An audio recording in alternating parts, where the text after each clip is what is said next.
নমস্কার, আমি ঝিলিক। সকলে কেমন আছেন? অন্য দিনের মতন আবার একটা ছোট মিনি ব্লগ নিয়ে আপনাদের সাথে চলে এলাম শেয়ার করতে। তো আগের ভিডিওটা আপনারা সকলেই দেখেছেন যে ব্যাঙ্গালোর স্টেশন অবধি পৌঁছানো অবধি আমি একটা ভিডিও করে দিয়েছিলাম, ব্যাঙ্গালোর কান্টে পৌঁছানো অবধি। তো এখন আমরা সেই স্টেশনের মধ্যে প্রবেশ করছি। তো আমাদের রাত্রির 8:42 রয়েছে ট্রেন। যাবো আমরা তিরুপতি এখান থেকে। তো তিরুপতি যাওয়ার উদ্দেশ্যে ট্রেন আমাদের রাত্রির 8:42। তখন আমরা স্টেশনের ভিতরে যাচ্ছি, গিয়ে ওয়েট করবো ট্রেনের জন্য, কারণ এখন আমাদের ট্রেন মোটামুটি 1-1.5 ঘন্টা মতন লেট আছে, মানে আসতে এখনও দেরি আছে। আমরা অ্যাডভান্স চলে এসেছি। তো গিয়ে এখন আমরা ভেতরে ওয়েট করবো। তো সঙ্গে থাকুন, দেখতে থাকুন ভিডিওটা। ভালো লাগলে কিন্তু অবশ্যই একটা লাইক করবেন।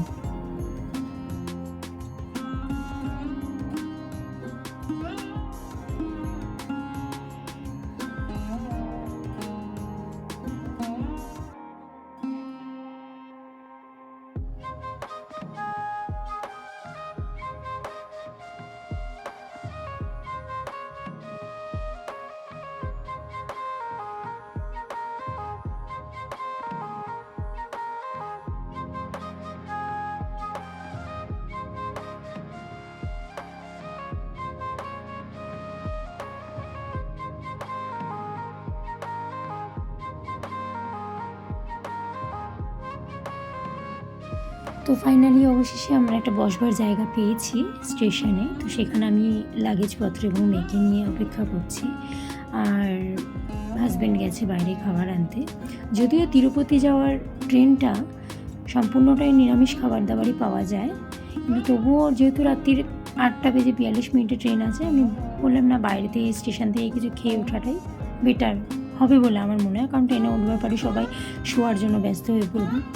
আর যেহেতু এই ট্রেনটা সকালবেলা একদম ভোরবেলা 3:40 নামিয়ে দেবে, সেই জন্য আমরা খেয়ে দিয়ে উঠে একদম শুয়ে পড়বো। তো সেই কারণেই খাবার দাবার আনতে পাঠিয়েছি।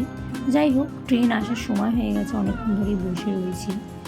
তো মাঝে মাঝে একটু একটু করে ভিডিও করছি, সেটাই আপনাদের সাথে শেয়ার করছি।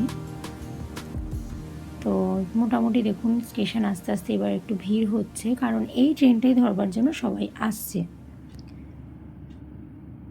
যাই হোক, ট্রেন এবার এসে গেছে, এবার ট্রেনে উঠেও পড়েছি। মাঝখানে আমি উঠবার সময় ভিডিওটা আর করতে পারিনি।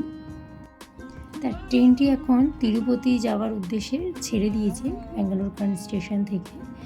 তো আমরা এখন ট্রেনের মধ্যেই আছি। ট্রেনে উঠবার সময় ভিডিওটা কন্টিনিউ করা হয়নি, কারণ খুব ভিড় ছিল বলে। তো উঠে আমি একটু ভিডিও করলাম। যাই হোক, ভিডিওটা আমি এখানেই শেষ করব, কারণ ভোর ভোর নামতে হবে। আর সকলে ভালো থাকবেন, সুস্থ থাকবেন। আমার ভিডিও ভালো লাগলে অবশ্যই একটা লাইক, সাবস্ক্রাইব করবেন।